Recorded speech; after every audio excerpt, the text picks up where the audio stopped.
It's time for another episode of Left Hand Poetry. I'm your host and poet, Rob Murray. The weeks go by and I fill out the information as I upload every episode, and I'm left to wonder, when am I going to end season 1 and begin season 2 of the podcast? And I don't really follow along with a TV show or any schedule other than reading something for you every week. And so any designation would be somewhat arbitrary. And so I've decided to just follow along with the calendar year. So while hopefully future seasons, such as they are, will be 52 episodes long, this season, season 1, will end with episode 36, which this week I'm taking from my book, Blue, and it's another essay for you.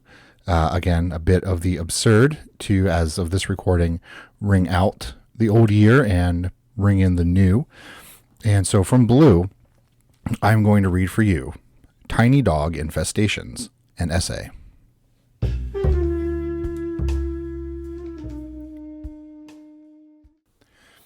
Tiny Dog Infestations, an essay. Tiny dog infestations can occur in homes of any social class. So first, do not feel any shame if you have found evidence that you have unwanted house guests. It only takes one scout to find a stray piece of food left out on a counter or an uncleaned dish in the sink for a whole pack to take up residence in the crevices of your walls. There is some truth to the legend that old houses are more susceptible than new homes to tiny dog infestations, if only because they are more likely to have had infestations in the past, and the paths worn by those that have come before are easily adopted by the new. It is important to recognize the type of tiny dog infestation that you have, as some are actually beneficial and will form a symbiosis with the homeowner. These types will not only rinse your dishes and clean your floors, if you are a particularly messy preparer of food, but they will also nest in your bed. Unlike mice or the average house cat, a nest of tiny dogs is quite nice to find in your bed, since they are great little warmers and tend to stay put once they bed down for the night.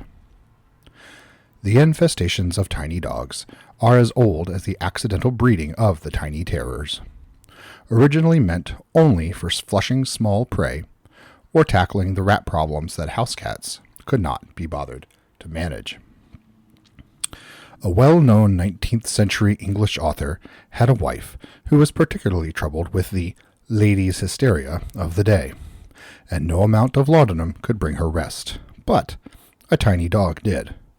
That same author was later on record as saying, "I dread the breath, I do, foul trenches of death and rotted meat, kibbling tartar and lolling tongues, salivary with their attentions to your face. The horror." Few people know that the fall of the French monarchy was not brought about by Robespierre and his lot, but it was taken down from within by a roving pack of Papillons and Bichons Frisés that depleted the food supply so drastically that eventually Her Majesty the Queen was on record as saying, "Let them eat cake," so that the more nourishing foodstuffs might be protected and consumed by the people rather than the canine hordes that terrorized the corridors of that ill-fated mansion. Again, that was Tiny Dog Infestations, an essay from my book, Blue. If you liked this poem, you can buy entire books of my poetry. Just visit my website, robertcmurray.com, and scroll down a bit past the stuff about my sci-fi novel series. I'm also on Twitter. I'm at LeftHandRob, and I'd love to hear from you. And also, if Facebook is more your thing, I'm there as well. I'm Robert C. Murray Poet. While I'm at it, Please be sure to subscribe to the podcast and leave a rating and review. Those go far to help even more people discover the podcast. Finally, please remember that all Black Lives Matter. You can check my blog, lefthandrob.net, for more information on how you can help support the cause. That's it for now. So until next time, this has been Left Hand Poetry.